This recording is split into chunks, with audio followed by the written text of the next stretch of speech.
Sibulisa osisi nobhuti ngegama lenkosi yethu Yesu Kristu. Amen. Siyabonga kakhulu inkosi sigcinile kude kwalapha nathi sindisiwe, izono zami zixolelwe, ndamamkela uYesu, ndaba nalo thamsanqa loba ndingangena icawa yakulo mama kodwa ndingenwe kuYesu, ngoba ke ngadomvuza umnqumeni mna andinguyena walapha cawa yasekhaya usepostile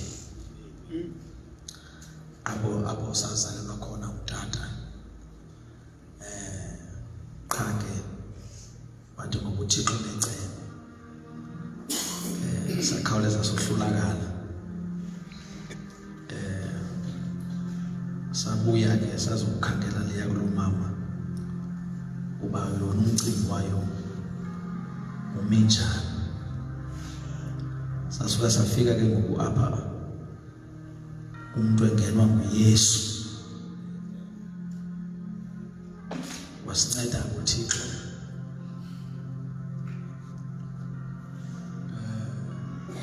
Mhlawumbi abantu babona izinto sezirayithi ke, sikukho abantu abanxiba amaqhinga nemiphambo kwabo, abafaka isuti mhlawumbi. Ndandikhe nababalisela babanethamsanqa abantu endiye ndihlale nabo uba ndiye ndibabalisele. Ndandikhe nababalisela uba kahle kahle ndizalwa indoda umXhosa, ndizalwa ngumntu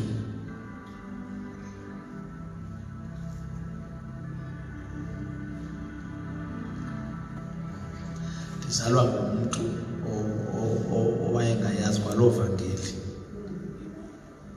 Into yevangeli yayinto yakulo mama njengoba senditshilo, kodwa ke izulu lathanda ngoba nathi sibalelwe ukuba sibe yinxalenye yalo ivangeli. And nansi ke into engase ibanjwe yile yoba ezi tayitile yonke le nto esesibizwa ngayo namhlanje sidibene nayo endleleni bathandekayo. Xa sendiphambene manyani, xa sendigula manyani, ndiye ndiyitsho into ethi hayi ungathatha yonke into kodwa undishiyele nje uYesu qha. Ndaba rayithi mna, kwaba rayithi ekhaya, yonke into around me yaba rayithi mhla ndangenwa nguYesu. Amen. Zininzi iindawo esizihambayo ke, awuyazi into awuyithethile nento ongazange uyithethe. Umama wayepeya kwindawo wayephangela kuyo nge-26 enyangeni, nge-26. Utata wayephangela e-railway eSportnet. Tata engudrayiva, mele uyiqonda uba noko umcinjana wawukho, epeya nge-27. Kodwa I stand here telling abantu uba those 2 days enyangeni yayiba ngathi iminyaka emininzi ebomini bethu yokonakala, ngoba sasiyazi kakuhle ukuba into yokuqala usuka nge-26 yoma nge-29 asizulala ekhaya. Utata unomama kuba kuqhuluka ubhode, kuyaliwa. Inyaniso le, i-reality le. Ndisemthandazweni woba nyhani bathandekayo ndithe xa nibeka le topic ethi before I do kwinto exhuma mna ndaba privileged ngoba thina sisindiswe kungekho kwaloo nto yezo topic. Xelelwa qha uba umzalwane akanawuphuma enxiba isuti endlini ingca isinemadolweni, phelelwe apho. Xa uxelelwe ngento yoba uyachaza xa uphuma endlini uba uyaphi. We were never privileged enough to be prepared okanye sipreparelwe ijeni yokukholwa, ngoba ijeni yokukholwa ihamba ifike emtshatweni, ijeni yokukholwa ihamba ifike ekubeni uba uchophe ezikhundleni zenkonzo. That we were never prepared for. Now indivuyisile ke xa ndiyiva, because at some point ungasibona masibahle sonke kanti umntu i-reality leyo uba i-environment akhulele kuyo yamenza wangumntu angenguye. Amen. Sindiswa ke sindiswa ngayibona ke nosindiswa kumntu ona 16 years esindisa lo environment enjalo. Kwafuneka ndiyimumathe ekhaya le nto, kungabi into endivela ndiyithi phahla, ngoba into eyaziwayo iyaziwa, ngoba into yakulo mama iyaziwa nto nje kula amagceke esikuwo ayonto yamkelwayo. Kwafuneka ndiyimumathe, kodwa kwathi kuba into ethi yakufika ke emntwini ayimumatheki inezinto. Qala le nto uthandaza ebusuku kuba uphepha uphoxo, vuka ebusuku uthandaze, uzililele uthandaza ngaphansi. Ekhaya yayiku-Forum House, ndine-sisters ziyi-3, ndimndodwa umfana, silale erumini enye sonke.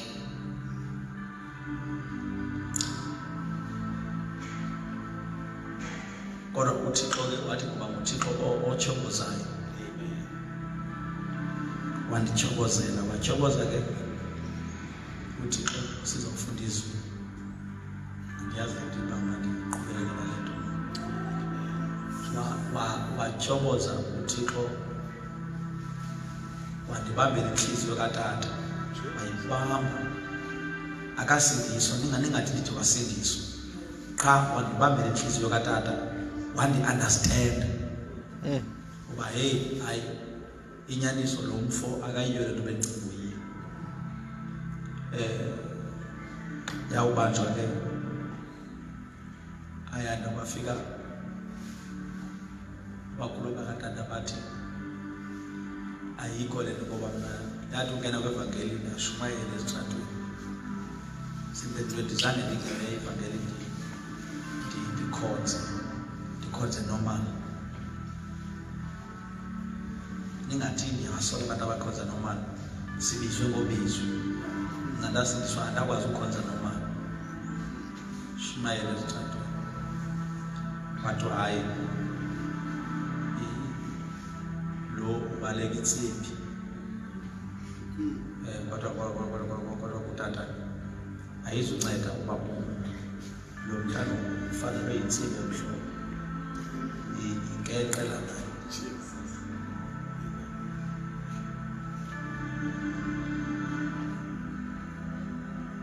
uThixo ke wathi ngoba unexesha lokuhlazana, uThixo ungayazi uba why Thixo kanye ngeli xesha ndingasale ndingenzeli ngalo, why? Wathi sekufuneka ndolukile ekhaya ke koluswa ngendlela yasekhaya bathandekayo. Wathi funeka ndolukile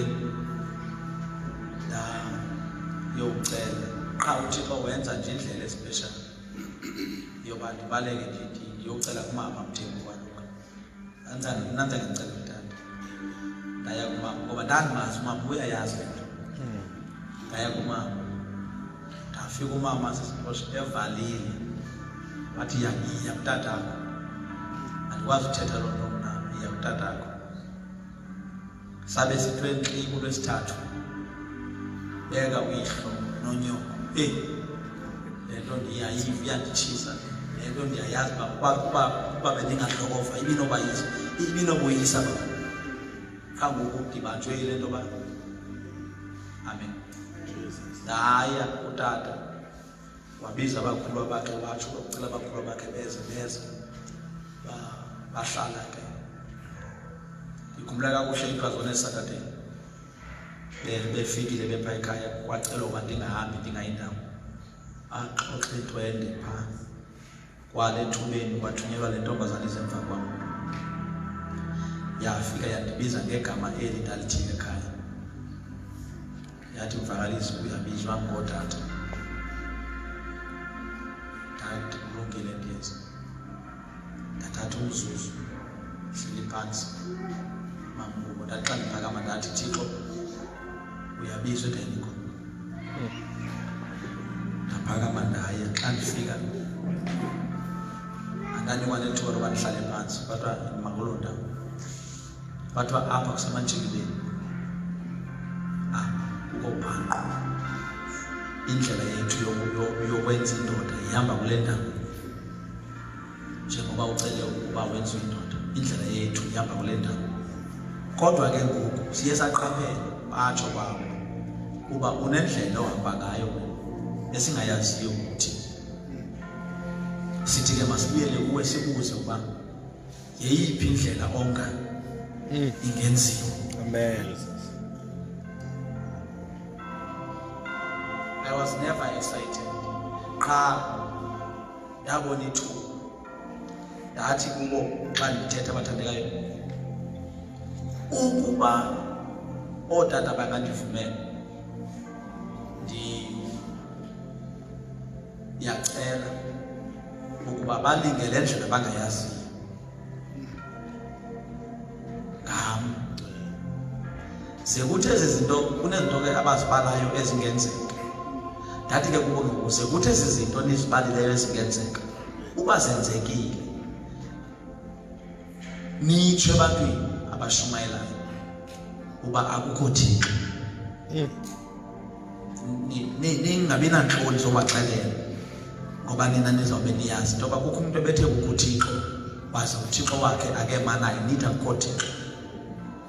Kwathiwa ke ngoku izawuthwani ngoba yaziwa babe ootata basenkonzweni ndandibahlebeleke bathi basikhe bakhe kwathiwa kuthwani ubale kuze kuthi ndathi ndipheni nje awari ndaqokelela ootata baya bayocacisa indlela e-eriyeni yam kwindawo endihlala kuyo esithilini kwakuqala ukufakwa umuntu ngeBhayibhile kushunyayelwa umguyo ndawenza mna bhuti wena bhuti ndenza umguyo bakhala ikeyboard kwasa sasa xa mhlawumbi ezinye befuna ndithela kootata xa ndisiwa sasa ootata baxakeka ootata bafika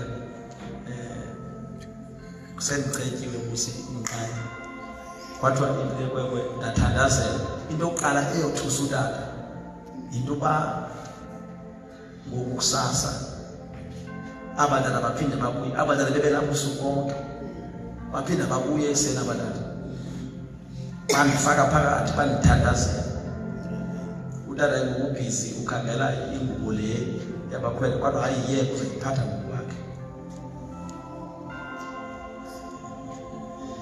It was totally different into yam ndahamba ndinxiba impahla kuye bakhwetheni phethe ingubo ngesandla uThixo wenza ummangaliso waba namasikizi utata kaya iveki ezimbini wathi eyondibona wafika kuthiwa ndikho sihambile sobona abanye abakhwetha kude sahlala iintsuku ezintathu singekho xa ndibuya ndifika ulindile phaa yintoni into yenzayo mfundi kunini ndimane ndiqukapha umkhwa ndidawo uThixo wasezulwini uye wathembeka mhlawumbi phuma mthembu thathwa phaa utata wayeziphethe isuti neraki ootata babesebehambile beyetha batsho bengekho tata kushiyeke abaphangelayo so ngo-2 3 ekuseni abanye babengafiki weza ephethe iraki ngapha ephethe isuti nayo yonke into yam yonxiba wafika wathi kum xa nigoduva ke ngokunithwani uyombatha okanye kuyanxitywa ndathi kuyanxitywa wafika ephethe umnqayi wayedikhelela ubhaqunqe wafika ephethe umnqayi omnyama ngapha ephethe iBhayibhile ngapha wathi niphathe iphi kwesi mina ndathi saphi iBhayibhile mntakwethu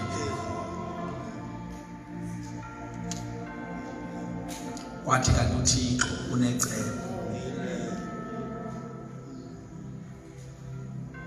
wathembeka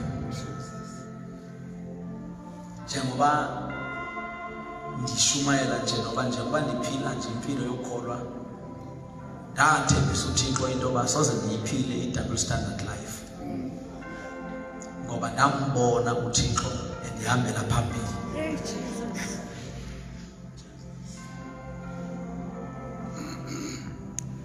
Akubanga lula oko mfundisi uMnqumeni, akubanga lula oko kodwa khange kube nzima oko ngoba uThixo ube ngakuthi.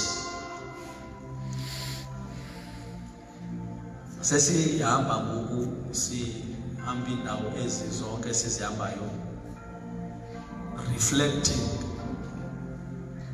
apho into kaThixo yaqala khona. Ndikhe nditsho upha kunkosikazi ngoba ke inkosikazi le ndinayo utheni ngathi angiyiqondi hayi inkosikazi ndinayo uxola ndinayo inkosikazi lo unyaka ngowe-17 sihlala sobabili ngowe-17 unyaka sizawuqina ungandiboni umthembu ndinje tata ozalapha nje kahle kahle insukwana noko sikhona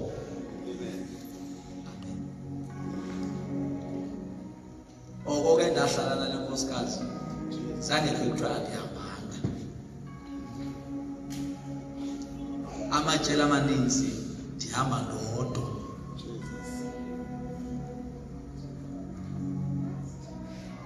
kodwa kunento endazifundisa yona leyo uthembeka kum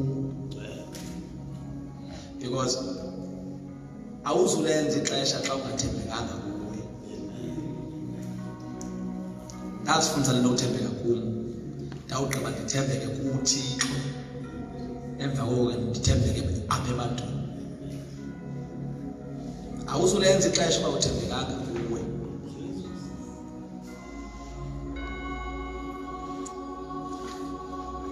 Wothuswa kutata yiloo nto xa andizoba mdeke inkonzo kasaqhuba ngokwanda kodwa ikhona nje into evuka kuba mandike ndinike ukuqina ndiyazi into wothuka kutata xa nditheke xa ndigqiba ukwaluka ndaphuma esikolweni isikolo umnyango waso ndishiye ngo-2002 phuma esikolweni ababinamali utata nomama yokundisa esikolweni. Udadewethu lo ndizemva kwakhe wayesenza i-second year wacaba mandilinde enze i-second year enze i-third year yakhe xa ephuma ke bangalibona icebo ngam kwathi ngoba ke nomntana oyindodana ndaqonda uba ayindiphathi kakuhle into yokuhlala ndaya kutata ndathi hayi ndicela undenzele nje i-driver's license ndibone uba ndithini futhi uThixo wandinceda ndathembeka ke kule nto ethi noba kungathiwa ikhona ishophu yazo mna ndiye ekhawuntareni hayi yiloo nto ndiye ndava ngamehlo into yoba ungabi nesazela cima ndithetha nawe ndivela ncimela mna ndathatha isigqibo soba andiye ekhawuntareni ilearners ngayitshona kanye hayi ngoba nditsho qha endaweni endandiyibhala kuyo yayingekho rayithi. Sagqiba make sitshintshe siyokuvuka komnye umasipala ndafika kumasipala ndayibhala once ndapasile i-learners yam. That day ndabhukha for i-driver's license yayingekabikho ke le nto yothatha ithuba elide ndabhuka kule veki inoba ndanikwa iiveki ezimbini kwiveki ezithathu ndafumana idate yokupasa ndiziqhubela ibhaki katata enkulu andinayo nento endiyaziyo uba kupaswa njani ndabona kamini ndandiyopasa uba kupaswa njani kukho neepali ekungenwa phakathi kwazo ndiyangale vele wa-interview uThixo ngoba wayelazi iceba nalo ngam kwavela umntu endingamazi nomazi andinamkhomba nomkhomba kodwa igama lakhe ndisalazi nangoku kwakuthiwa ngusisicoco wavela wabuza kutata uba ngomntu ozopasa apha kulo utata yile ntwana wathi ngantoni watata nantsi umuntu sisena enkulu iveni inde yilo ngwilibheyisi iyetoyota wathi usisicoco hayi angeke apasi ngaleni imoto hayi asokusa wathi ndinayo iHonda pha kanayo ayina-handbrake weza nayo kodwa ke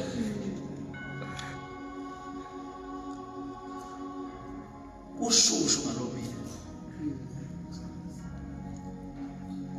ndandipasa ngo-2 in the afternoon ndihleli phaa ndibukele kuyapaswa andipraktizanga nto qha ndijonge iimoto ezibazifekwa njani andiyazi noba ijikwa xa ikwipali esingaphi ndijongile qha ndiyabona uba bayazifaka naziya umntu ayifaka. The other thing endayiobservayo mthembu ezi traffic officers ziyatshalelana ziyakhwela apha emotweni le ndizawupasa ngayo kuthiwa ayina-handbrake wabetha u-2 ndayohlala kwindawo yokulinda. I want you to see God xa seyithafile ndayohlala endaweni yokulinda wabetha i-2 ndilindile umntu wayezandithesta wafika nge-27 minutes past 2 wafika silithi very late ngubani wayengutata owayelikhalade mfitshane wathi ngubani lo uthestayo ndabe zenzithi ndiyingubani wathi iphi imoto yabe imoto seyimiswe phaa ebhoksini wathi wandathi nantse wathi masiye wathi wayiphasa zenza wathi wenza wabiza yonke into yenza ndaqonda uzazokhwela waza befetireni wathi ucinga uqala phi ndabe bendibonile kwa i-3.10 ndingayenza lula yona ndathi bendicela uqala phaa kwibox number 5 wathi yisimoto bhata yisimoto ndathi 3.10 ndathi xa ndisuka phaa kwi-3.10 kwabe sekufuneka ndiye kwi-parallel ndabe ndizawungena ngo-left andikuthi ku-left ndingubani ndangena ngo-left kanye wathi phuma uye kwi-aleyidokini ndaphuma ndaya kwi-aleyidokini xa ndisuka phaa ndiqonda uba ndizawungena ngo-right end andimhlanga ngo-right wabe sesithi kum asinaxesha incline ndaya kwi-incline xa ndifika phaa nama ndiyazi uba ndayithatha phi laa nto ndayenzayo fika kwi-incline ndamisa imoto ndathi watsho sendithe uba is your handbrake up yabethani ingqondo uba funeka ndithethe inyaniso ndathi no wathi will you be able to balance your vehicle without your handbrake ndathi yes wathi okay wathi ke when you are ready your vehicle shouldn't roll back, it should just go forward. Xa bamna imoto yam yasuka nje ngqotho ndaqabela bazokhwela sajikeleza sagqiba ndahamba 5 to 3 ndandinikwa ilicense yam. Kanti uThixo unecebo but ikhona into ethi kumkhona endithetha naye noba kwangoku andikayazi bamba ndixela uba mna ndapasa. It was 27 of September 2003 ufumana kwam ilicense yam. 2004 ndaqeshwa kwindawo yokuthiwa i-PKP ndathwala ingqondo kuthengiswa phaa ukutya kwezilwanyana ndaqeshwa thwala ingqondo andishumayeli ngelantshi ndiye emsebenzini ndingxamela ilantshi uthebethu 8 mna ndingxamela 1 abatata zabafumana zabashumayeza 2 umlungu wathenga ibhaketsha bazobuzwa kwistaff ba ubani umuntu one-license, istaff asabi na-license, andikho staff identification. Kodwa ke xa ke ngoku akakho ke ngoku umuntu apha hayi ndinayo i-license, kodwa uyakwazi uqhuba. Ndathi ndikwazi uqhuba. Thathwa ngumlungu wandithesta ngebhaki sawujike equmrha ndabuya wandiqesha apha eManetibhoko. Qhubekeka ndangena ngo-August phaa. NgoNovemba ku-2003 loo nto ngayo. NgoNovemba ka-2003 kwaphuma iiposti zamapolisa. Ndayiyilizela le nto yoba lipolisa eQonubani ndisindisiwe mna nawuphatha mntu ndiyakholwa ngendawo empini. Kwazofika omnye umzalwane owayevela eTranskei ezophangela eCumakala eqeshiwe lipolisa. Wafika enkonzweni wathi hayi mani nansi ndibhatala ifomu kawufilisha apho ndafilisha. Ndathi ifomu loyifaka esitishini ndandibana. 2004 October safowunela kwathiwa masiye siyokwenza i-aptitude test. Ndabuya ndafowunelwa after 2 weeks kwathiwa mandiye kwagqirha. Ndabuya after a week kwathiwa mandize ne-account number. Simane uxelelwa kapha nje basizisele kuthiwa andiqeshwanga ke apha. Uthi uqongo wayo iza ukufana account number ndingaqeshwanga. Ndathi ndilungiselela ubheketha abantu. On the 23rd of December wakhala ifowuni uba uqeshiwe, uqala i-training nge-10 kaJanuwari kulo nyaka ozayo, that is 2005. Ndathi mayime kancinci ishile. Ndalungisa izinto zam, iphelile le.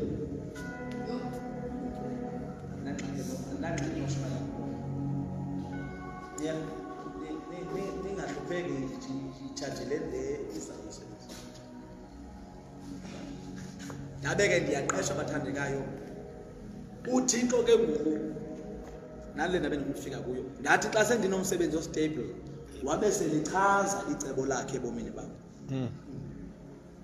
Kwanyanzeleka into yoba izinto zam zibe bungcama kancinci ngoba ndasendinento ethi ndimelwe uba ndibe kanti ndingumuntu ozawusebenza icebo likaThixo. UThixo xa ezawusebenza ngomuntu unezinto engazifihliyo kuloo muntu. Cela uphinda le ndaba.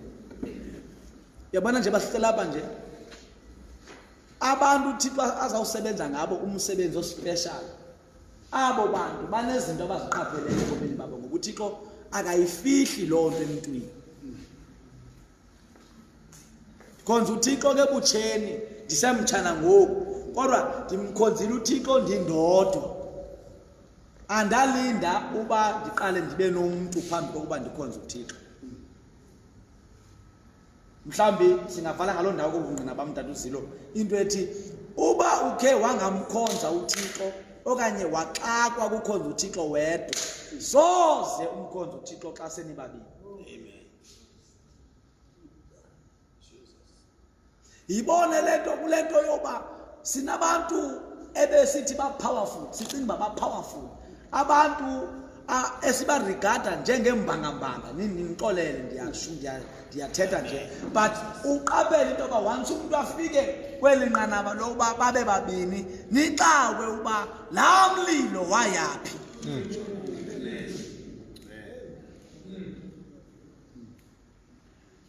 Ndamcela kuThixo uba one hayi laa mntu ka-before I do it angandibethi.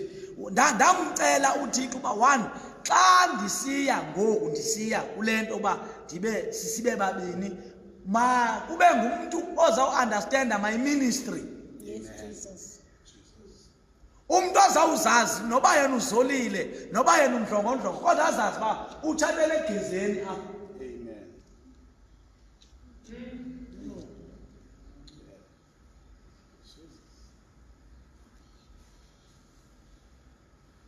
Because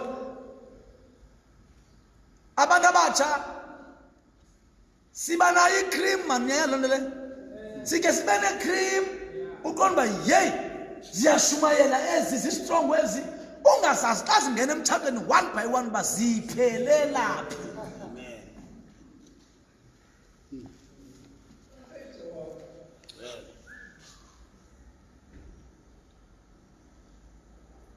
Yebo.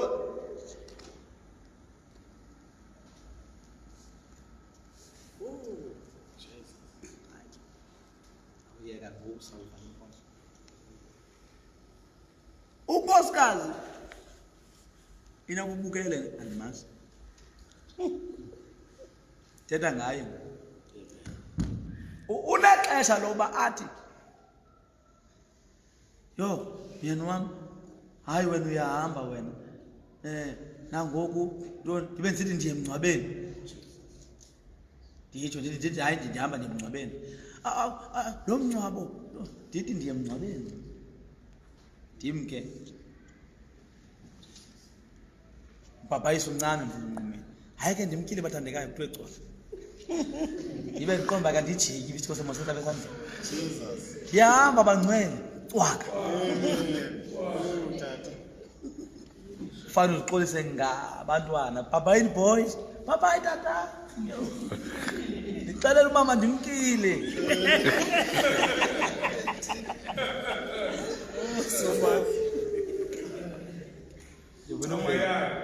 ndifuna uveza into apha ndikhwele ndihambe ndimngcwabeni xa ndifika pha izulu litsho ndisaya kuba namhlanje nguwithuli esandleni sam ndisaya litsho ingathi nje ethi kuqunjiwe phaa endlini la kuqunjwanga wena uyithuli namhlanje ndifike ndixelelwe mfundisi Mnquli kuthiwa sicela usishumayele kulo mngcwabo ndivume ndakuba ndithathe ifowuni ndiyofowuna yeyi nkosikazi apha ndiyacelwa mani kuba ndishumayele ndiyakucela mntu kaThixo athi yho mayikuncede inkosi myeni wam ndithi hayi nkosi nkosikazi vulele ndawuthi ndihleli phaa ndisatya gqitye umngcwabo nguye ofowunayo ushumayele njani yena yo yasinceda inkosi basindiswa kodwa abantu because she understands the ministry yomyeni wakhe ilishwa ekungenwa kulo kule mihla ngabantu abavutha udunteni wento yo ngabantu abavuthela ubono. They've got nothing to do ne-agenda lesikuyo.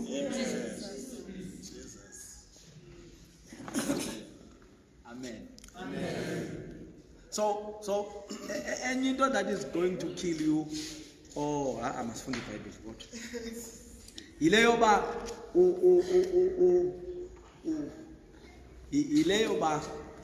Ileyoba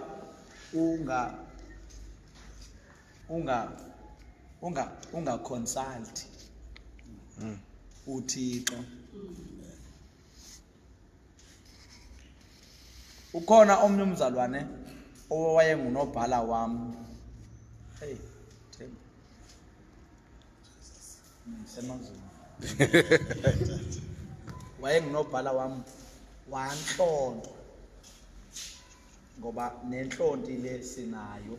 Yo. Nditsho mna apha endlini. Wanhlontwa kwathiwa kuye into enifanela nayo. Yeah. Myeni wakho. Kwathiwa kumyeni wakho. Nyani ke umzali wami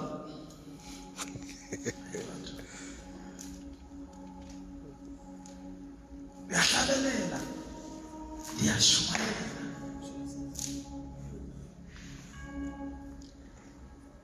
walimala mhla kuthiwa ndiyathatha engalinyazwanga ndini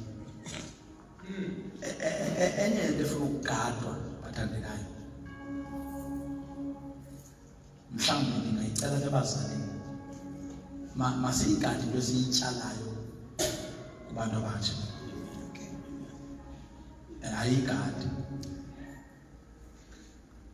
nawe muntu omtsha su enticed ngumuntu omkhulu oqokelela izinto ze-future. Ubhetele ukunqokelela ezikaThixo. Ungcono ukubalisela amabali oba yakhi kanjani lendlu. Yamkhetha lowo oza kubalisela into yoba kwathi nje kwakhiwe le ndlu. Ungcono kunomuntu ozawuhlalela ukuthi because ilishwa lakho uyawuba ngumawevuka. Sinabantu apha ebangaba singenza istats silandela ongaxa uyembuza into yoba wathini uzuyeke kwaloo nto ukholwa athi umuntu nani ma ulinyazwa yintoni oomama ubani bathi kum Jesus.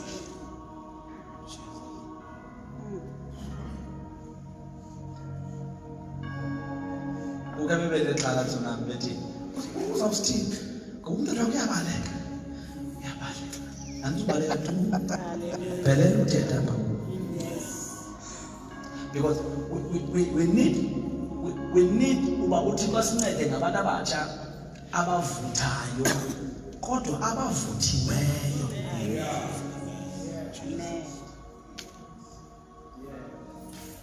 Yibone into xa iza kulimaza.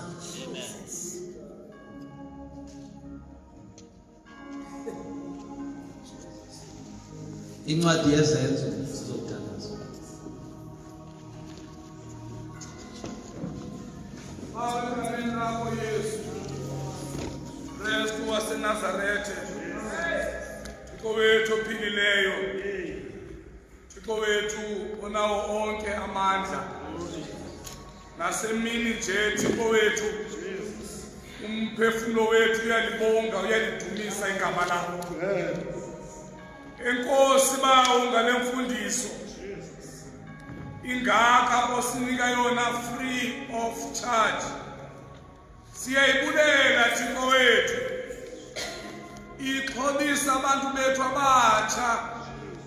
Thixo wethu onamandla onke ukuthi kwenziwani futhi uveza Thixo wethu ubungozi uphinde uveze iway out.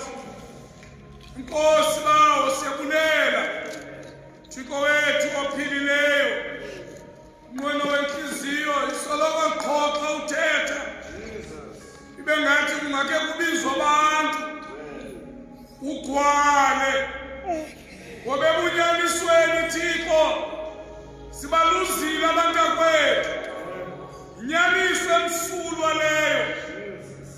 Abanye sibathathise nyani Thixo bezisibanga esivuthayo ezishumayelayo ungasiba umonakalo bendawoni ukuthi lo mzalwane ngoku wase waqima kanje ngathi ugabi ibhakethi lamanzi. Abanye Thixo dadewethu ebunyanisweni sibathathisile ezintombi zekhwaya ungazi ngothi kubuthene omnye suka phumela nokhwaya. Yini Thixo wethu anceda abathixo ababayivayo le mfundiso nabazayiva.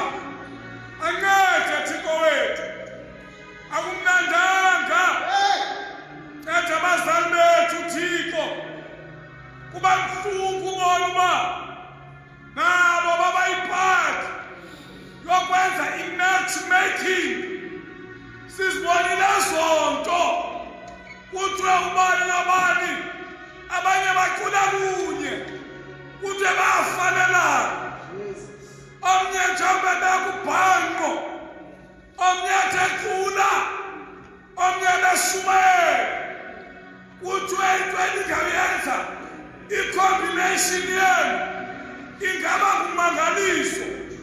Balinyazwe bobabili ngoba xa sekutshatiwe akushunyayelwa akuculwa kuphila ubamba bomtshato.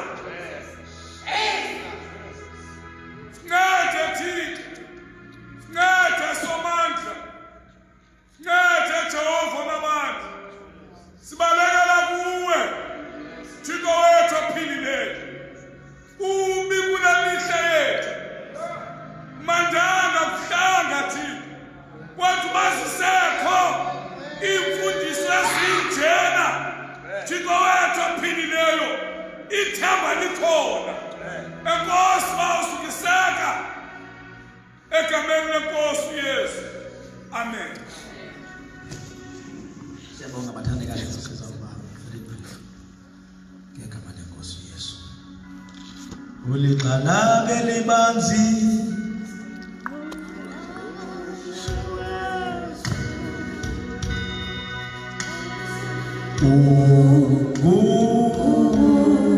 Uguphila Xalabe libanzi Xalabe libanzi Ngqongqoshe wezulu Uguphila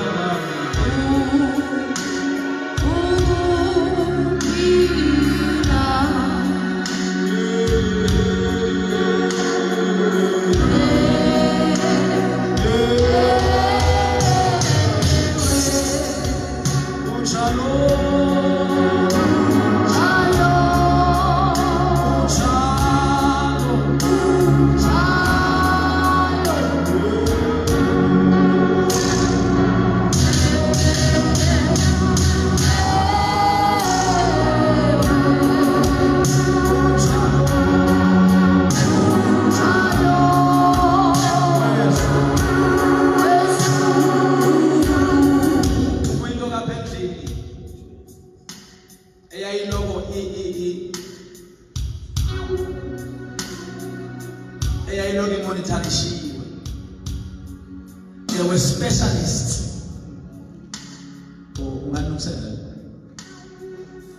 And yazi mhlawumbe wenivuka awuhlela nizazi ngoba ndiyaziva kodwa ingani ndiyaziva Nkosi.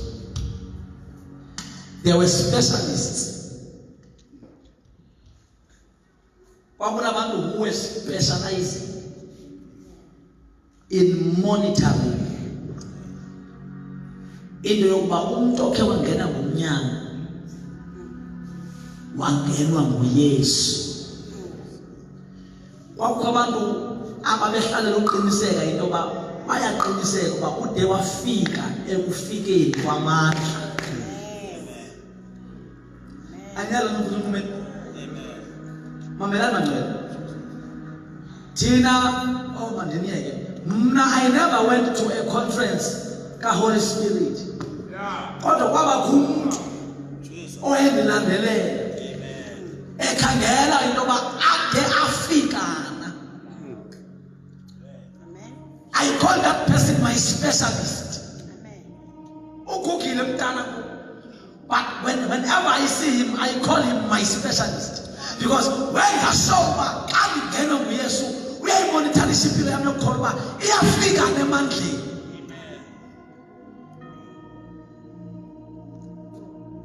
Funda le standards ngoba sasithethe ngalolo ngokusasa nje ndigqibe kule mizuzu embalwa. Chapter 1 funda verse 8. Izenzo chapter 1 verse 8.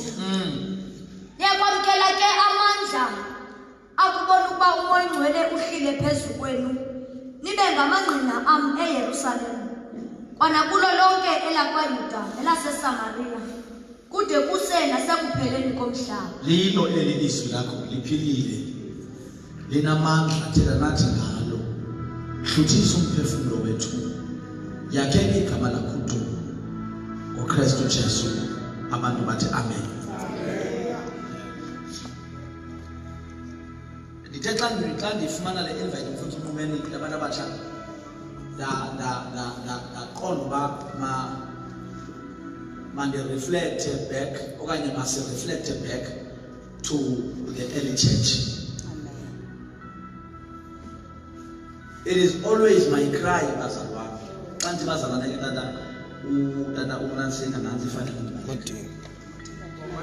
Tata uMadini xa ndithi bazalwane anditsho nina nditsho abantu abatsha. Ndizawuthi bazalwana kuni phaa ententeni. Xa ndithi bazalwane ententeni nditsho umntu wonke. Kodwa ngoku apha anditsho kuni nina ningootata bethu.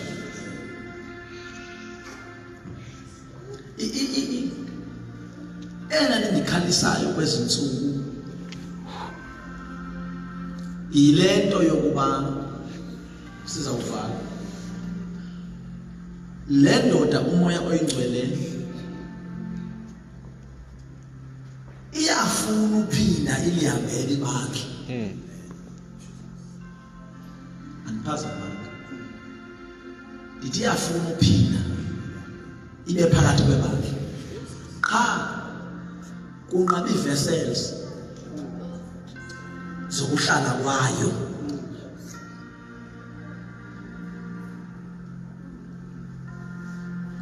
Umoya oyingcwele akahlali kwezi ndonga.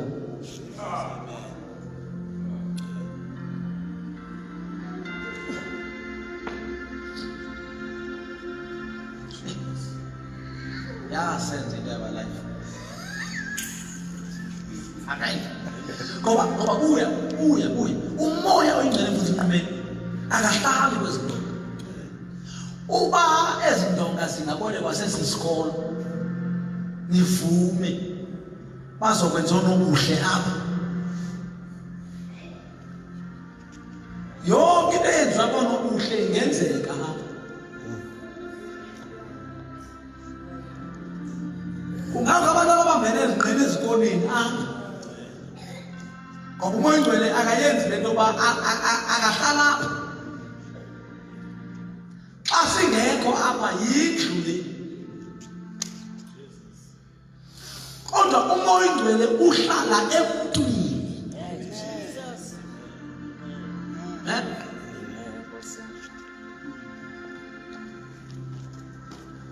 Masikhale sesikwalifele khona.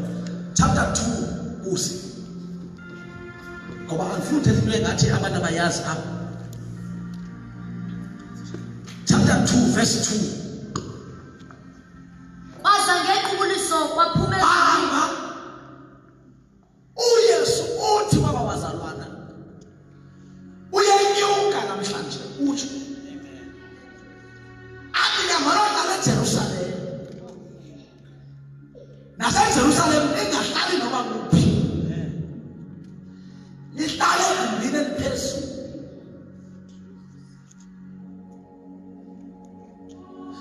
Igumbi eliphezulu bazalwana yindawo yokuhlaliwa. Igumbi eliphezulu, it is our waiting place, your waiting room. Phaya takumthethela kuthiwa mabayohlala balinde. Kuthiwa niyamamkela amandla.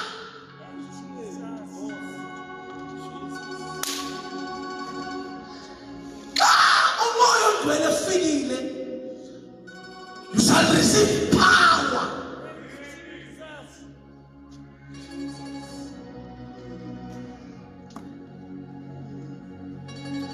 Lento esikuyo ayidingi ne-eloquence yamuntu, ayidingi ne-internet yamuntu, kodwa idinga amandla. That comes when the power of the Holy Spirit comes.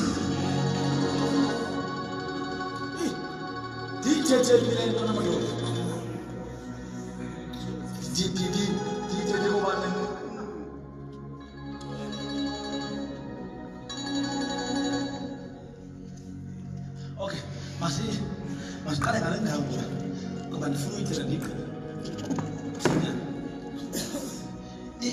Upper room, the waiting room. Verse 2, chapter 2. Kwaza ngequbuliso kwaphuma ezulwini. Base waiting room. Ayanda babantu. Base waiting room. Into tata umadini ejongwa e-waiting room kuThixo phambi koba a-release lento siyidingayo. Ngoba noba singakhwaza sonke sithi eli xesha lelikaJoel 2:28 uzawungenzeka uJoel 2:28 uba laa nto yase-waiting room ayenzekanga. And inye into efamba xa sise-waiting room iyenzeka, that we should be one accord. Ibandla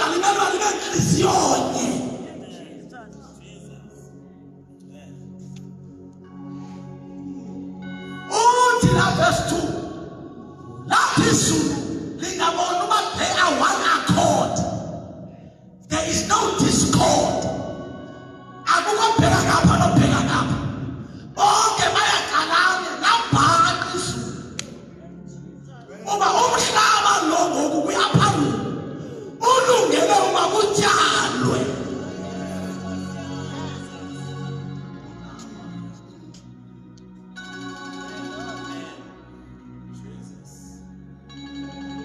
I-upper room elumnqumeni ndithe yi-waiting room. I-waiting room uyaphuma xa ukwagqirha ulinde phaa kwi-waiting room. Once kuthiwe next inguwo olandelayo uyaphuma uye kwi-consultation room. Awugqiba ugqirha uphuma ugoduke awubuyele waiting room. Faka abantu into sawulimasa ibandla ngabantu abafuna ukuthi sebedibene nogqirha bafuna uhlala waiting room.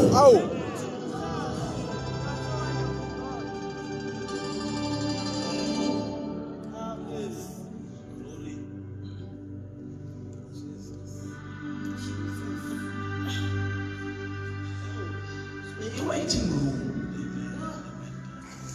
ukuze kungathiwa kugcwele kwagqirha abaphuma e-consultation room kufuneka begodukile ukwenzela abanye abesekugqirha bakwazi ungena balinde waiting room.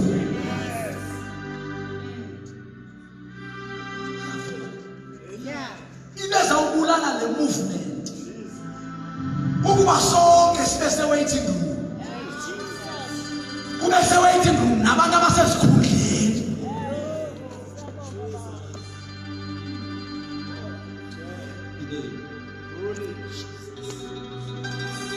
I-waiting room makisithandele abagqirha awuthi ngoba sewukuyo uphile ugula upha bendithi le waiting room awuthi ngoba sewufike kuyo uyeke ukuthakatha uyathakatha the waiting room.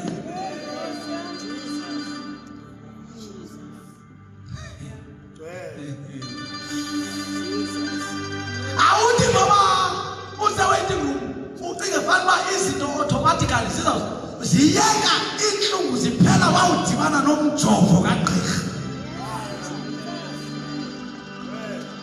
Niyamkela amandla.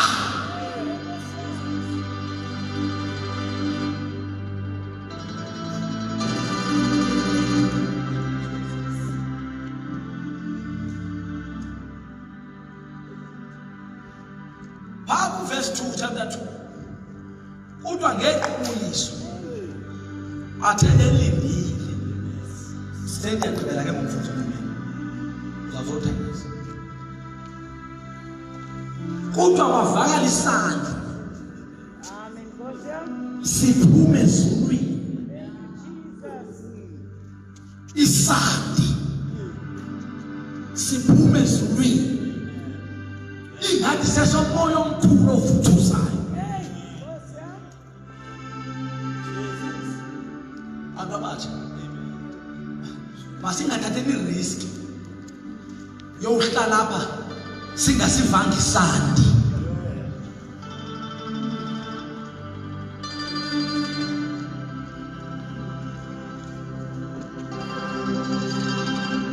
Kwi-upper room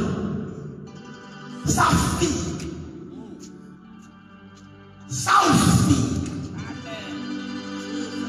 phezu komdumo into ekade sitwethi le nto ihlala endlini ihlala emntwini, but only when you avail yourself. Asisebenzi nabantu abakhoyo, asisebenzi nabantu abakhoyo, sisebenza nabantu abafumanekayo. Wawungakho kanti awufumaneki, ungakho kanti izulu alinamqheba wakubani.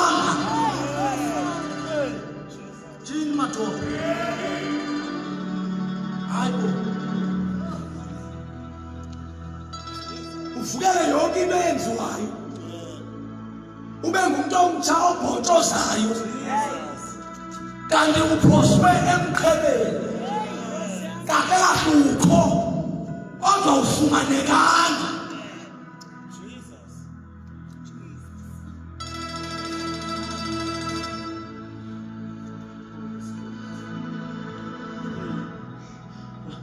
Why do we have to receive this power? Uthi uYesu ngokuba kunifanele uba ndingabikho ngokuphakathi kwenu,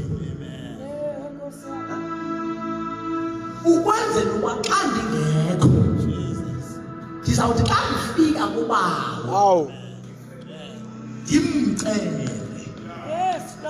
Unendoda eyacelwayo madoda, sozithutha apha, sozimke apha. He is here on request. Ucelelwe thina.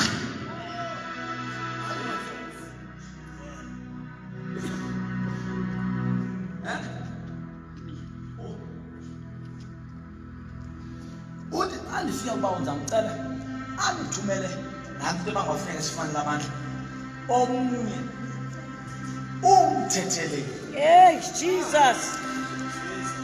When you receive this power, you receive an advocate. Wenkosi yami, siyabonga Baba.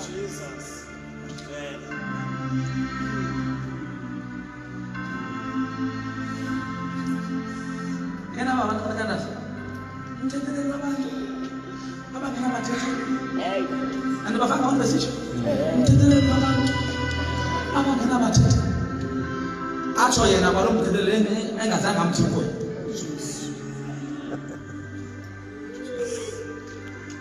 Ilolo fika siwafumene lamandla. Because lamandla xa efika ayasithethelela. Is authentic version. It we comfort.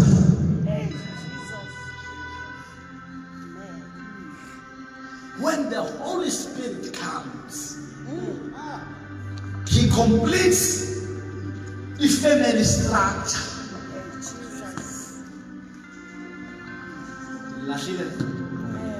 When He comes, He completes the family structure. Ngenxa ye-attributes zakhe.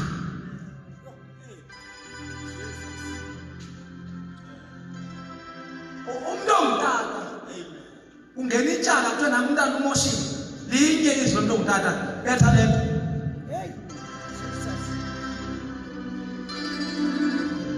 Kodwa lelo tyala likhe langena ngasegoqweni. Uzawuthi umama yimani. Sanungxama. Mangaqala ukhanda babekutheni yena senze loo nto. The advocate. When the Holy Spirit comes, He comes in a mother form. Uba ngumama wethu.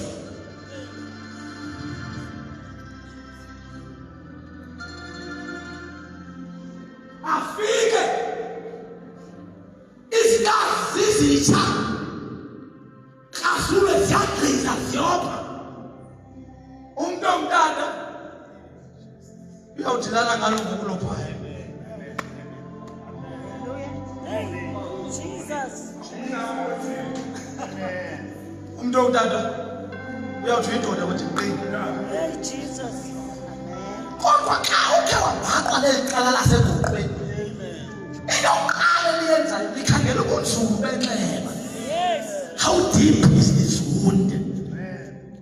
Two, what can I do? Ukwenza lokhu ayilibale. Lento ebangela into babe nenxeba. Ngamanye amaxesha nje kudala sayeka nokhonza kwakule cawa. Kodwa umoya iphele.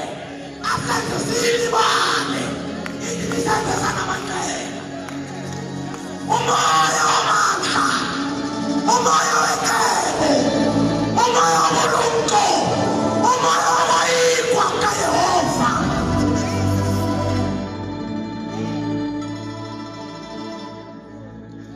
He comforts us. Uyazicomfort. Amen. Nkosi yami. Yiloo nto ufuneka umfumene. Bantu abatsha, yiloo nto ufuneka ijeni yakho yokukholwa ufuneka afike. Ngoba umuntu ngcwele xa efikile uyipackage.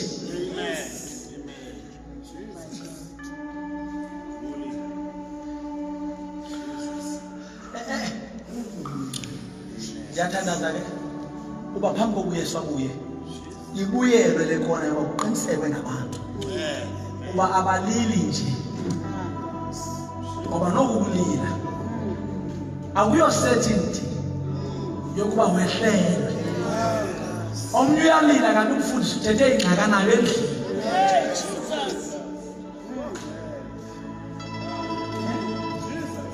Omnye uyalila kanti ulizwa into yoba uye wagcina kakhulu ebantwaneni babe behlupha bakhe. Okay, masiyisummarize into yolila kwabantu. Abantu bayalila ngoba kutriggeriswe their emotions.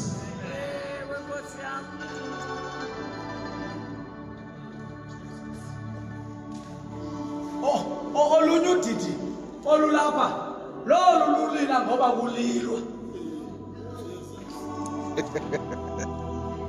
Bakhona abantu aba-emotionally ndalo abangakwazi ukunyamezela umntwana eceleni kwakho olilayo alile naye. Ucinge fanele abantu behlelwe ngamandla uphume ubabaza uba uThixo bekho, kanti ngalo ucinge uba uThixo bekho ulile ngoba kulilwa.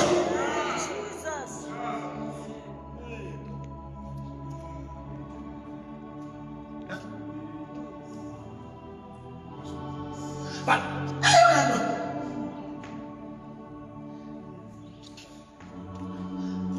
okay, nanti into endiyithandazelayo bantu abasha,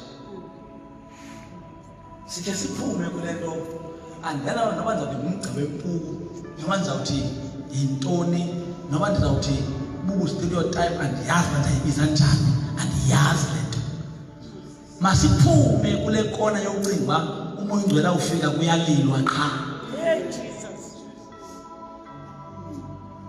Ngingafika kwenye indawo andinawuyibiza ngoba ndingakhubeka. Ndabizwe ndiyokushumayela khona tsunami kuloo ndawo, ndathi ndifika phaa abantu bakhona futhi ndeva kum uba aba abazenzisi ihobe manyani lifikile. Abantu bakhona baphelile abanentsini baya umoya ongcwele akasenzisi linye awufika. Abanye they are praying, abanye ndiyabeva bathini, abanye bathethwe ndingayivayo.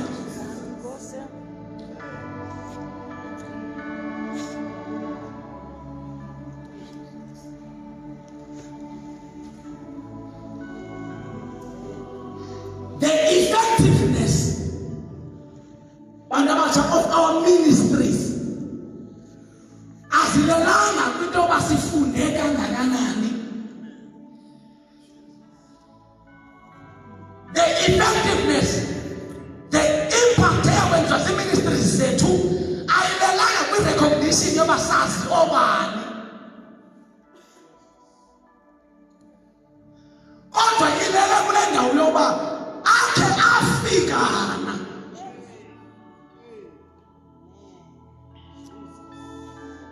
Abantu balapha busa, abantu balapha kule shumayela apha ekhaya muzaleni. Abantu balapha uculapha ucule siyazulwini ngenye imini baphakame bebe ngenyawo kuthi ngoba zange kubekho imihlileyo. Xa ugqiba sikhwame izandla uba uyazi ke xa zokuqhwabela zithi hayi uphefomile.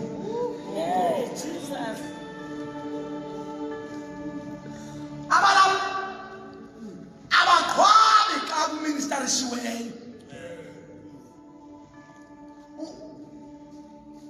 uthi ugqiba uministarisha, ugqiba nje uministarisha intambiso ekanti uyenza ibadlile abaqhwabi izandla abantu. Uthi ngowuhlayo uve ukuthi haleluya haleluya ngoba ngelaxesha bekusenza umuntu okhe wa-experience amandla.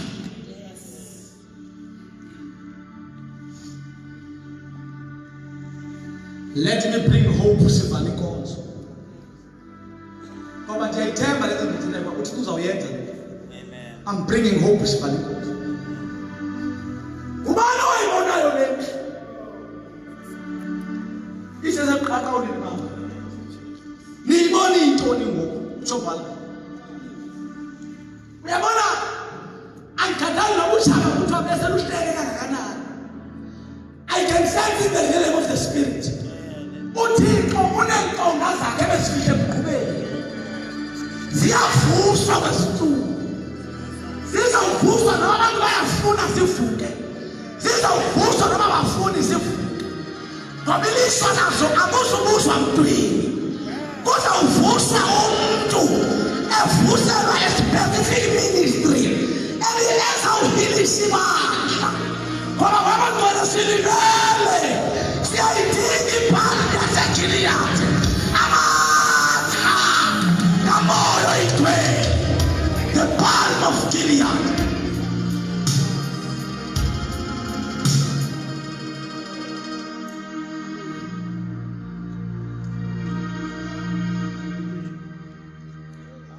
Kodwa umnqumeni ilishwa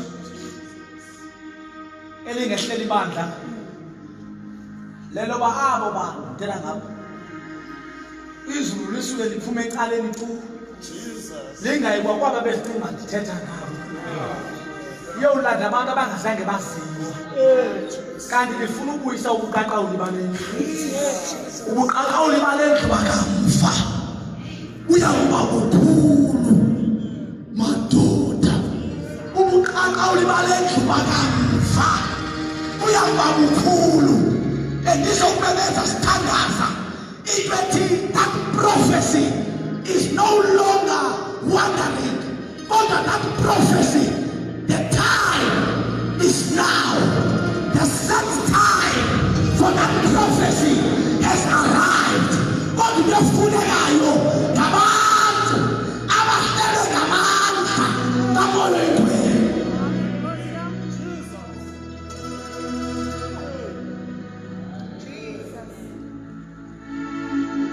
People abaready, abantu abaready for rejection, abantu abaready for ungafunwa ngoba ilishwa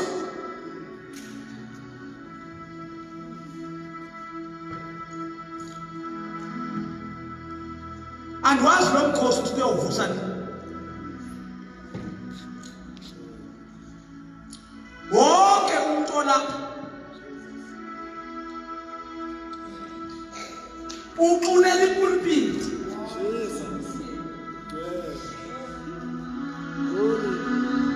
hayi le ndizayithetha. Wonke umuntu walapha ufuna ipulpiti.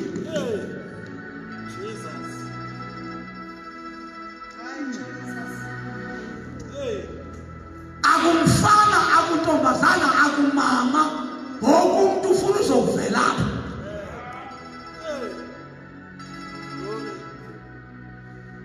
Soon and very soon kule nkonzo we will be discussing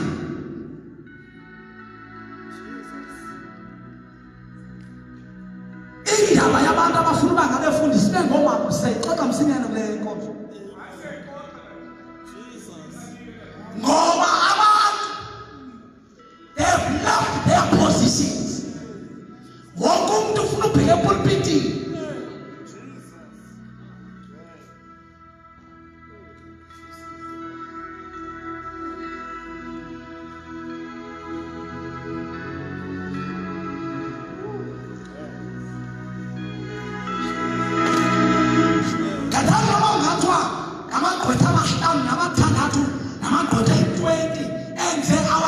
Procedures. Eyona nto esiphila ngayo nansi.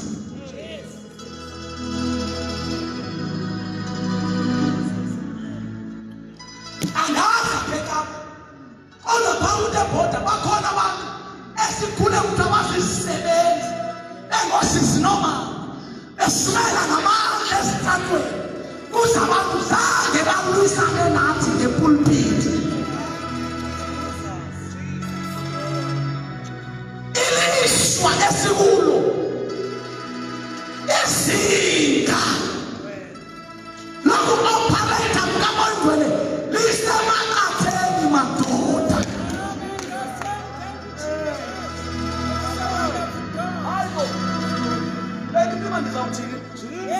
Dithi izinga loku-operator kwamandla kaMondwele lisemaqatheni.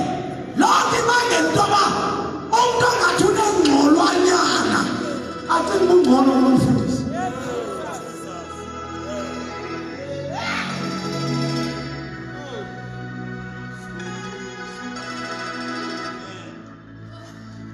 Mna I've come today sesivala inkonzo ndizowulayita imisila yempungutye. Hayi madoda, uba nifuna ushumayela, bhalani incwadi nibhalele leadership sibalekele isound kodade. Nanti ikhona emiway, ikhona indawo esiyi-identifyileyo khona, sike siyoma khona siliphakamise khona kuthiwa abantu phezu kwabo kuhlala ilahla elivumayo.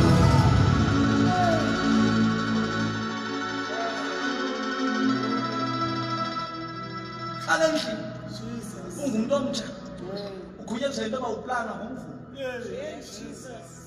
Ngumvulo kabantu ufunayo.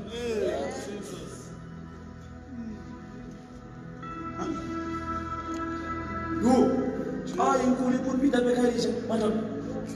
Mna ndingabale isipika esinye, isipika nje esinye. Sibone isipika esinye. Sendibona indawo engema kuyo ngoku benzele konje. Wena nje isipika. Funa ipulpit leyo. Niyawamkela amandla. Bangake bazalana inkonzo mfundisi ulule. Nansi into engihlale nayo sithandaze ngayo.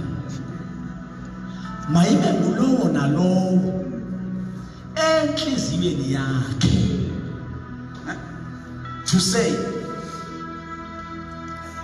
uba wayenza ngoPetros, uba wayenza ngoTimothy, uba wenzile ngoNgidi noBhengu, uba wenzile ngoPhuthuma noNaso, uba wenze nangobhuqwa, utheni ungakhe wenze ngami Nkosi? Uyaqhubeka usenza nangobunqumeni. Nami Thixo ndenzise. Izulu likhangela i-appetite. Abantu esikhonza nabo abana-appetite kaThixo, bane-appetite ye-programs zenkonzo. Umodernizwe ii-programs wabuyisa uvuthixo. Our programs ziya-interesta but without the power of the Holy Spirit.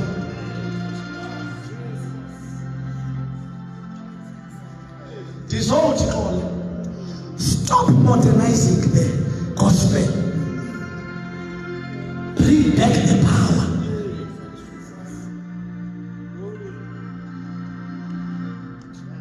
Stop modernizing the gospel. Uyamandla.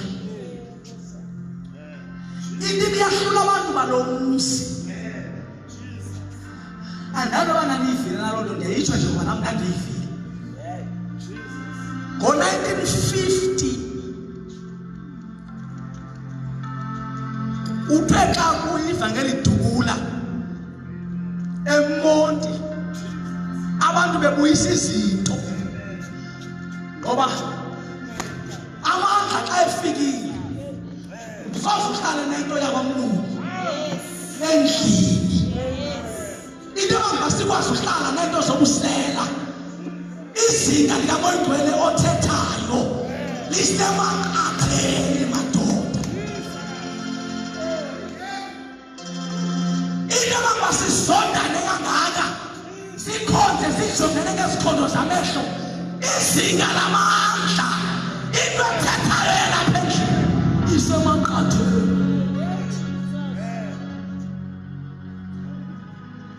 uJeremiah mfundisi utsho lo uthi ndathunyelwa emlanjeni uthi ndangena uthi amanzi asemaqatheni. Now amanzi xa esemaqatheni zilo uyakwazi ukuwalawula, uyakwelicala angayinga kulo. Sinabantu abanjalo apha endlini, lithi izulu liphela ngapha basifunule sibheke ngapha ngoba amanzi aphi. Uthi bataphinda utaphinda asemadolweni. Yabona xa singamadolweni ukhona ukungawalawuli na, kodwa kuba kanti usengayi-control over wona. Usamazi ukuthi amanzi ebheka ngapha, uthi mna amanzi angingapha ndibheka ngapha. Uthi bataphinda uthi asesinqeni. Yabona ngoxa esesinqeni ayaqala uthatha i-control. Uthi ndithe xa ndiphinda ndaphinda esemagqeni. Yabona xa esesemagqeni awusena control. Uthi xa ndiphinda angigubungela. Sihlala nohlobo lwabantu abini oluzawuthi gubungela.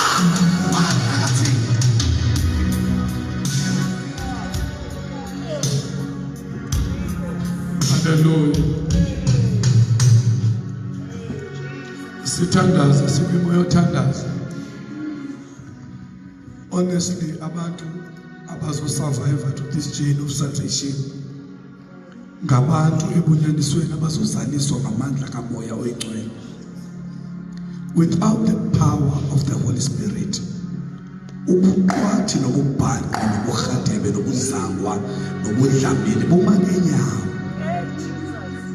Xa amandla kamoya oyingcwele engekho, iba ngulowo uyazazi ukuthi yena ungubani, kuvuka ubuthina. Kodwa xa songanyelwe ngamandla kamoya oyingcwele kuvuka ivesi ethi xa endiqhwabe ngapha mandimnike elikhala. Kodwa xa amandla kamoya oyingcwele engekho kuvuka ubuthina bokuthi andenze njalo. We need the power of the Holy Spirit. Without the power of the Holy Spirit, asizolenza ixesha. The only thing lenkonzo ehluke ngayo ngamandla kamoya oyingcwele, yayi-operator ngamandla kamoya oyingcwele. That is why ngoku abantu phandle bethi sonke siyafana. Manphinde. That is why abantu bonke ngaphandle bethi siyafana. Isizathu kukwehla kwezinga likamoya oyingcwele ezimpilweni zethu. Kukwehla kwalo kubangela uba senze izinto ezifanayo nezenziwa ngabanye abantu. Senje sikwazi uJona, uJona belona msebenzi, sikwazi uJona. Ndaziba ndiJona nosisinotshe i-girlfriend yam. Loo nto ibandla liyazi and lidukaka ibandla lingabi nanto okwenza naloo nto leyo because izinga likamoya oyingcwele lehlile. Akho mntu woyikayo. Kanti ngexesha lokuqala ukuopereyitha kamoya oyingcwele ithi bani kukho wake wadla inkosi wasidle vele endaweni yakhe engamelanga ukuya kuyo. Ithi bani wathunjelwa zisisu same time because udle engafanelekile. Xa ekho umoya oyingcwele futhi eopereyithe ebandleni, izinto zenzeke ngendlela ezenzeka ngayo ngoba umoya oyingcwele uyakwazi ukuthi hayi. Athi hayi woniwe, athi nguwonileyo. I once said to you, Tobana, ndake ndacela ngoba mina sibungu umzalwane lokhalini bathi mandoncedisa isibani imali abathiboni bengekho bembalo bakhona oncedisa imali. Ufika uChief Deacon wanthatha cards and spades bavuka uburhadebe bandenze njalo sakhivana phambi kwebandla. Nganendaweni ijonga futhi awungotata kubuka ubhuti ndefa uburhadebe ume ngenyawo. kanhlana esitulweni wathi uThixo awenza kakuhle urongo abotela uxolo wathi abotela uxolo awenza kakuhle phela amangcwele benzela kuhle kuyo emqaleyo bemceliwe iqalwe kuye sajuyise nomangcwele daphela ndisiya dafika lataka xolo andithethanga right now xolo thethanga right wathi umntu kaThixo ufa wena thabayintoba yini Thixo babuyazi uba zitshaliwe ngesikhathi bamazwakela uxolo operator izinto ezenzekayo zenzeke ngoba ulawulo nolungelo lethu likumoya oyingcwele hayi bhanti makuwe lona mani hayi bhanti mani Holy Spirit bazalwane Holy Spirit before he becomes your advocate uyamkelwa akwazise le yena ifunayo endi le ifunwa kuye iyathanda uphambana nale ifunwa kuwe yebo ayakhe iyayiqoba inthando yakho ekamoya oyingcwele xa sekulawula uyakuqoba wena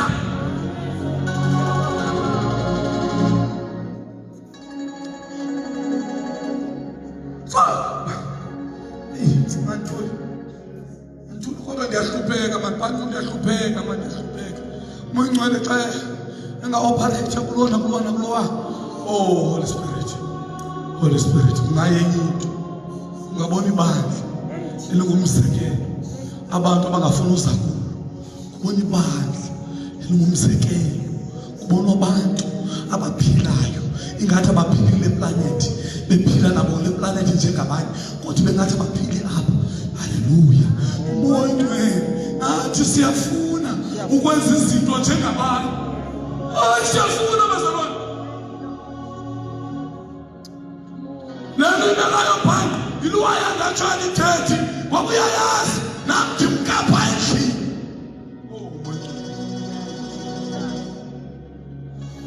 bathu umangcwele athi hayi ngumzalwane asiphila ngaphandle kwakho uzanqandwa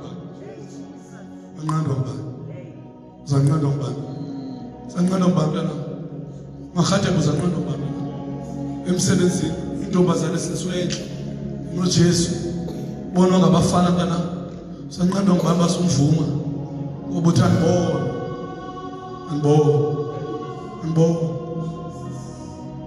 the reason why bekhangela indlela engabanjwa ngayo ungathi alifumaneki ngoba ndiphile ngobanjwa ngumoya oyingcwele sonke izindawo ndihamba kuzo ndihamba ngoba ndibanjwa ngumoya oyingcwele uma ndihambe ndishumela all over nje ndibanjwa ngumoya oyingcwele nam ndishumela unkosikazi amaxesha amaninzi akabikho kwindawo afika kuzo ufika ngee-weekends ngevisit aphinde ahambe ndilungiselwe ngosisi lungiselwe ngomakoti lungiselele banjwa ngumoya oyingcwele without the Holy Spirit akho ndawo sawufika kuyo akho ndawo siya kuyo we need the Holy Spirit awuthandaza mamsonto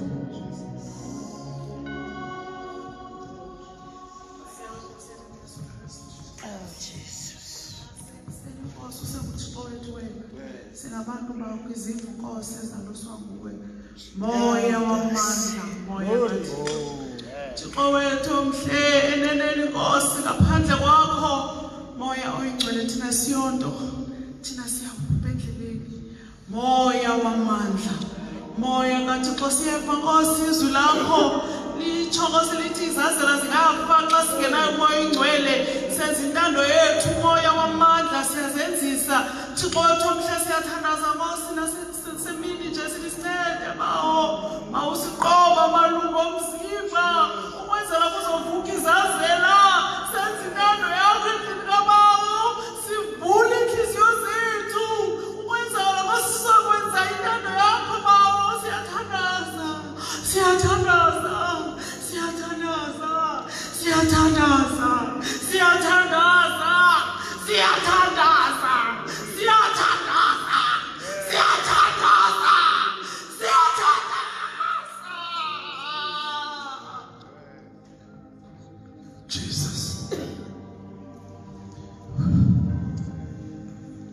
mhlawumbe kungenzeka ukuthi la vesi kuyabuza ukubhala wathi nakholwayo nje nakhe namamkela na umoya oyingcwele nakholwayo nje nakhe namkela umoya oyingcwele. Umoya oyingcwele sisipho esivela ezulwini. Umoya oyingcwele uyamkela, umoya oyingcwele uyacela, umoya oyingcwele uyamkela. Oba sesithandaza sathi nqoma umzuzwana kodwa kuvale emoyeni wami ukuthi uba ukhona uthi umoya oyingcwele ndiyakudinga empilweni yami. Ngaphandle kwakho umoya oyingcwele ngeke ndiye ndawo, ndidinga wena my spirit. Sele lapho umoya oyingcwele sele khona phakathi kwethu. Akuvume spirit ukuthi uba ikhona uthi umoya oyingcwele ndiyakudinga. Celeze sizomthandazela bayikhona uthi umoya oyingcwele uyakudinga ebomini bami. Uyacela njengoba umfundisi eyilekho, uyacela umoya oyingcwele. Kufana noba ufuna uku-operate ngesiphiwo, uyacela. Ndacela ndibona utata othile owayebiziwe ebandleni lami, ndambona esebenza, ndabukela indlela uThixo amsebenzisa ngayo.